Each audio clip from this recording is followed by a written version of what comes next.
Hello students, welcome to Shukla engineers academy. और आशा करता हूँ मैं आप लोग जो है बहुत ही अच्छे से आपकी पढ़ाई चल रही होगी। इस वीडियो को स्किप मत करिएगा क्योंकि ये वीडियो बहुत ज़्यादा इंपॉर्टेंट है और इससे एग्ज़ाम में आपका कम से कम 15 मार्क्स का जो सिलेबस है वो कवर किया जाता है। तो वीडियो को स्टार्ट करने से पहले हम लोग समझ लेते हैं कि अभी तक हम लोगों ने यूनिट नंबर 1, यूनिट नंबर 2 और यूनिट नंबर 3 और यूनिट नंबर 4 के कुछ टॉपिक्स को हमने समअप कर लिया है।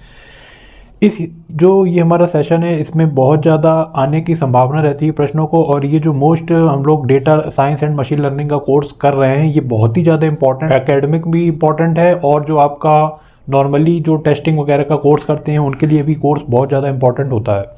तो आज हम सबसे पहले देख लेते हैं कि इस वीडियो में हम क्या क्या टॉपिक्स कवर करेंगे।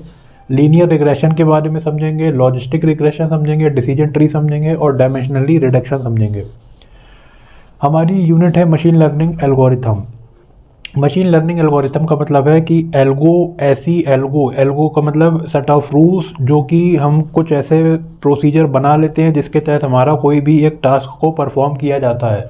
जैसे यहाँ पर डेफिनेशन में मेंशन कर रखा है, a set of rule that must be followed when solving a particular problem.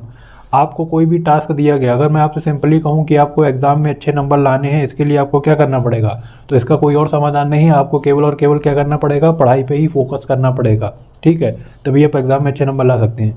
वैसे ही हमारा अगर नॉर्मली कोई भी हम सेट ऑफ रूल्स करते हैं, कोई भी हम एक अपना एकेडमिक अच्छा करने के लिए कुछ ऐसे रूल फॉलो करते हैं, तो वही हमारा एल्गोरिथम कहलाता है। और जब हम प्रोग्रामिंग की दुनिया में बात करें तो प्रोग्रामिंग में भी एल्गो का मतलब सेम होता है, set of instruction to execute any programme.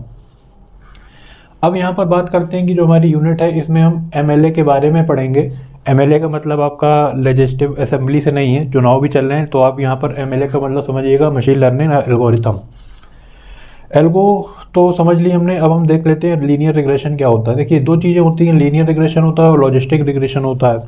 Linear का मतलब क्या हो गया कि एक लीनियर वे में आपकी कोई चीज़ जो है नॉर्मली चल रही है, लीनियरिटी चल रही है। सपोज करिए कि एक स्टूडेंट है, अगर मैंने कहा कि एक ए स्टूडेंट है, वो अपने सेमेस्टर एग्ज़ाम जब उसके आते हैं तो सेमेस्टर 1 में उसका सीजीपीए थोड़ा सा कम रहता है, फिर उसको और वो सोचता है कि यार इसको बढ़ा लिया जाए, तो उसको और बढ़ाता है। बढ़ाने के बाद धीरे धीरे वो मेहनत करता है, लेकिन वो पास कर लेता है, बट वो जितना चाहता है, अगर उसने टारगेट फिक्स किया है 85% का, तो वो 85% का टारगेट जो है वो फिक्स नहीं कर पाता है, वो रह जाता है 70% पे। तो अगर हम उसके 3 या 4 साल का अगर बीटेक का कोर्स होता है तो पूरे कोर्स की अवधि में हम देखें कि उसने कितनी मेहनत करी, कुछ अप एंड डाउन्स आए, सेशनल हुआ, पीओटी हुआ, उसमें अच्छा परफॉर्म नहीं कर पाया, तो यहाँ पर क्या होगा, एक लीनियरिटी उसको मिल जाती है। अगर वो और ज़्यादा मेहनत कर लेता तो मे भी पॉसिबल था कि वो और अच्छे नंबर यहाँ पर ले आता। तो लीनियर का मतलब क्या हो गया, एक लीनियरिटी चल रही है। तो यहाँ पर आप सबसे पहले देख सकते हैं कि इसका जो ग्राफ बनाया गया है, वो ग्राफ में आपको लीनियरिटी वेरिएबल्स यहाँ पर ये आपके हैं वेरिएबल्स, ये वेरिएबल्स आपके एक स्ट्रेट लाइन द्वारा शो किए जाते हैं। तो पहला एक आपको यहाँ पर पॉइंट मिल गया। उसके बाद है डिपेंडेंट वेरिएबल आर कॉन्टिन्यूअस होते हैं, कॉन्टिन्यूएशन में ही वो चलते रहते हैं, और उसमें जो है एक लीनियरशिप बनती है। लीनियरशिप किस में बनेगी, एक रिलेशनशिप बनती है जो हमारे ये वेरिएबल्स होते हैं। जैसे कि अगर हम बात करें स्टूडेंट्स की, तो स्टूडेंट्स में उसके जो मार्क्स होते हैं वो उसके क्या हो जाते हैं, वो उसके एक लीनियर रिलेशनशिप को शो करते हैं। लॉजिस्टिक का मतलब क्या होता है, लॉजिस्टिक रिलेशनशिप का मतलब है एक ऐसी रिलेशनशिप जिसमें केवल दो ही नतीजे होंगे, या तो आप पास हो जाओगे या तो फिर आप फेल हो जाओगे, इम्प्रूवमेंट नहीं करोगे। आपने जैसे कहा ना कि अगर हम लोग बात करेंगे, हम लोग टाइम टेबल वगैरह बनाते हैं, फॉलो करते हैं, लेकिन फॉलो करने से पहले हम उसको क्या कर देते हैं, उसको हम फाड़ देते हैं। टाइम टेबल कभी भी हमारा जो है वो सक्सेसफुली नहीं हो पाता है। लेकिन नॉर्मली लॉजिस्टिक रिग्रेशन का मतलब क्या है, अगर हम डेटा साइंस लैंग्वेज के टर्म में बात करें तो ऐसा डेटा जो कॉन्टिन्यूएशन में या तो हमें प्रॉफिट कराएगा या सीधा लॉस करा देगा, वो हमारा कहलाता है लॉजिस्टिक रिग्रेशन। यहाँ पर आप देख सकते हैं डिपेंडेंट वेरिएबल इसमें बाइनरी होते हैं, इंडिपेंडेंट वेरिएबल कैन भी कॉन्टिन्यूअस होते हैं।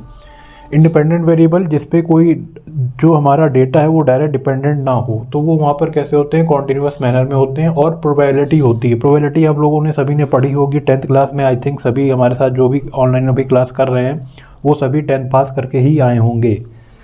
तो प्रोबेबिलिटी का मतलब क्या होता है कि कुछ आपको नंबर ऑफ आउटकम दिए जाते हैं, उन पॉसिबल आउटकम में से कुछ भी होगा। जैसे अगर मैं एक डाइस की बात करूं, बचपन में सभी लोगों ने लूडो खेला होगा, तो लूडो में क्या होता था, 1 आने की प्रोबेबिलिटी कितनी है, 2 आने की कितनी है, 6 आने की कितनी है। वैसे अगर ऑथेंटिकली बात करूं तो मेरा तो ज़्यादातर 6 आ जाता था या 1 आ जाता था, तो उसमें बड़ा खुश हो जाता था।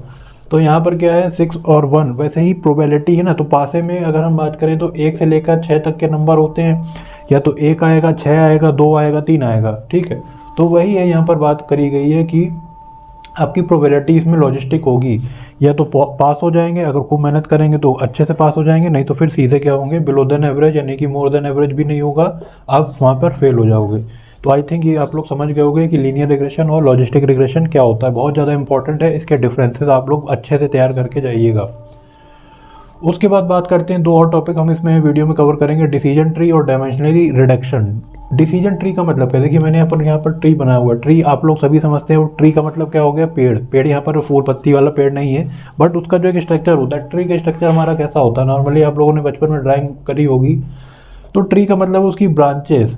अब यही अगर हम लॉजिस्टिक रिग्रेशन को क्या करें, उसकी डिसीजन मेकिंग पावर को हम और एक्सटेंड करते जाएं, तो एक पूरा हमारा क्या होगा, पास फेल, ऐसे ही 1 से लेकर 12th क्लास में यही लगता है कि पास हो गए कि फेल हो गए। तो जब हम एक डिसीजन के अकॉर्डिंगली कोई काम करते हैं तो वो हमारा डिसीजन ट्री के बेस्ड वेरिएबल पे काम कहलाता है। यहाँ पर एक छोटा सा एग्जांपल लेते हैं कि मान लीजिए कि कोई एक बच्चा है, उसको खेलने का मन है। खेलने का मतलब है कि आउटडोर गेम से भी हो सकता है और इंडोर से भी। वैसे आजकल मोबाइल जो है बहुत ज़्यादा बच्चों के लिए, तो मोबाइल ही सब कुछ है। तो यहाँ पर क्या है कि अब पॉसिबिलिटीज़ कितनी है, तो वो खेलेगा या तो वो नहीं खेलेगा। अब कितने परसेंटेज हैं, जैसे मैंने एक शेड्यूल दे दिया कि मंडे से लेकर ट्यूसडे तक आपको खेलना है, ट्यूसडे से वेडनेसडे तक खेलना है, तो कॉन्टिन्यूशन में उसका एक डिसीजन है, वो कितना खेल रहा है, तो उसका पूरा अगर हम ओवरव्यू निकालेंगे तो कितना उस परसेंटेज उसने खेला, ये हमारा क्या कहलाएगा, डिसीजन ट्री कहलाता है। अब बात कर लेते हैं, बहुत ही और इम्पॉर्टेंट टॉपिक है हमारा, डायमेंशनली रिडक्शन। डायमेंशनली रिडक्शन का मतलब क्या हो गया, रिडक्शन का मतलब कोई चीज़ कम होना। अब जो आपने डेटा साइंस में डेटा लिया, मैंने क्या कहा, एक यूट्यूब क्या है हमारा, एक एल्गो है, एल्गो जो उसमें हम SOP लगाते हैं, उसके अकॉर्डिंग वो हमारा सर्च रिजल्ट प्रोवाइड कराती है। तो वही जो सर्चिंग डेटा है हमारा, सर्चिंग डेटा हमारा क्या कहलाता है, वो कहलाता है डायमेंशनली रिडक्शन। मतलब कि किसी भी डेटा का लो डायमेंशन की तरफ जाना, हाई से लो की तरफ जाना, वही हमारा डायमेंशनली रिडक्शन कहलाता है। और उसी के अकॉर्डिंग हमारा डेटा फिल्ट्रेशन किया जाता है। डेटा फिल्ट्रेशन के बाद नॉर्मली हम उसको अपने डेटाबेस में सबमिट करके यूज़ कर सकते हैं। तो स्टूडेंट्स, आई होप आज का ये जो सेशन है काफ़ी इंटरेक्टिव आपको लगा होगा। और आपके कोई भी कमेंट्स हों तो आप, कोई भी डाउट्स हों तो आप कमेंट सेक्शन में जाके इस पर हमसे पूछ सकते हैं। तो मिलेंगे आपसे नेक्स्ट यूनिट में नई वीडियो के साथ, तब तक पढ़ते रहिए खूब अच्छे से और अपना ध्यान रखिए।